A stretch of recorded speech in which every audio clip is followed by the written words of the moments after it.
ሰላም እንዴት ናችሁ? ዶክተር ዮናስ ነኝ። ዛሬ ይዤላችሁ የመጣሁት ትኩረት ያለማድረግና ፍጥን የማለት አቴንሽን ዴፊሲት ሃይፐር አክቲቪቲ ዲስኦርደር ያለባቸው ሰዎች ለምንድን ነው ከፍ ባለ ሁኔታ ራስን በራስ የማርካት ነገር ውስጥ ኢንጌጅ የሚያደርጉት ሚሊዮን ይሆናል። መጀመሪያ ግን ወቸው ጉድ የሚያስብል አንድ ጨዋታ ልንገራችሁ። ወቸው ጉድ ፖድካስት ላይ ኮሜዲያን ቶማስ ቀርቦ ነበረ። በጣም በቃ የሚያስቅ ኤፒሶድ ነው። ኤኒዌይ እዛ ላይ ማሂን ጠይቋለች።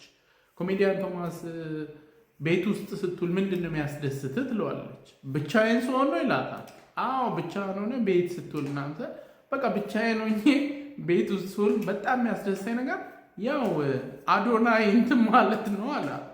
ኤኒዌይ ከዚህ ጋር ባልተያያዘ መልኩ ትኩረት ያለማድረግና ፍጥን ማለት አቴንሽን ዴፊሲት ሃይፐር አክቲቪቲ ዲስኦርደር ያለባቸው ሰዎች ለምንድን ነው ራስ በራስ የማርካት ነገሩ ፍሪኩዌንሲው ከፍ ያለው የሚለውን እንመለከታለን።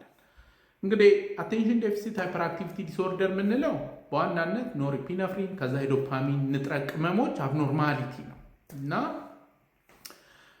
ኤዲኤችዲ ያለባቸው ሰዎች ይሰለቻቸዋል በቃ። ስለዚህ ይሄ ራስ በራስ ማርካቱ ከመሰላቸቱ ትንሽ ብሬክ ይሰጣል። ከዛ በኋላ በችርቻሮም ቢሆን አእምሮ ውስጥ ዶፓሚን ቡስት እንዲኖር ያደርጋል። ይሄን ለረጅም ጊዜ የሚቆይ አይደለም፣ ግን የተወሰነ አይነት እረፍት ይሰጣል። ስለዚህ አንደኛ ይሄ የሚሰለቸውን ነገር ከሱ እንትን ይላል። ሁለተኛ ደግሞ ስቲሙሌት ያደርጋቸዋል። በጣም ብዙ ጊዜ ትኩረት ያለማድረግ እና ፍጥን የማለት ችግር ያለባቸው ይሁን ነገር ትኩረታቸውን ይስባል እና ስለዚህ አንደኛው ሪዝን እሱ ነው። ሁለተኛው እንግዲህ በሰፊው ስንከፋፍለው የኤዲኤችዲ ምልክቶቹን ኢንአቴንቲቭ ምልክቶች ምን ትኩረት ያለማድረግ ምልክቶች አሉ። ከዛ ሌላኛው ደግሞ ፍጥን የማለት ሃይፐር አክቲቪቲ።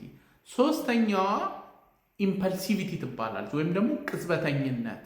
ይሄ ማለት ምን ማለት ነው? ኤዲኤችዲ ያለባቸው ሰዎች የሆነ ሀሳብ ሲመጣላቸው የሆነ ነገር ደስ የሚል ነገር ሲያጋጥማቸው አያመዛዝኑም እና ይሄ ሰልፍ ሬጊሌሽን ላይ ራስን መቆጣጠር ላይ ችግር አለ። ስለዚህ ኤዲኤችዲ ያለባቸው ሰዎች እንደዚህ አይነት ከጾታዊ ግንኙነት ጋር የተያዙ የሆኑ ሀሳቦች ሲመጣላቸው ወዲያውኑ ራሳቸውን ስለማይቆጣጠሩ ራስን ወደ ማርካት ይገባሉ። በተለይ በጣም ይሄ ነገር የሚባባሰው ጫና ውስጥ ሲሆኑ፣ ጭንቀት ውስጥ ሲሆኑ በጣም ፍሪኩዌንሲው ከፍ ይላል ማለት ነው።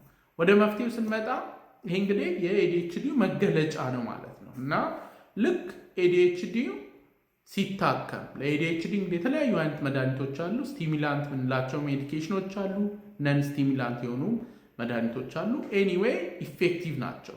ልክ ሰዎች መድኃኒታቸውን ወስደው ኤዲኤችዲው ሲቀንስ ተያይዞት የመጣው ራስን በራስ የማርካቱም ነገር እየቀነሰ ይሄዳል ማለት ነው። ለዛሬ እንግዲህ ይዤላችሁ የመጣሁት ይህንን ይመስላል።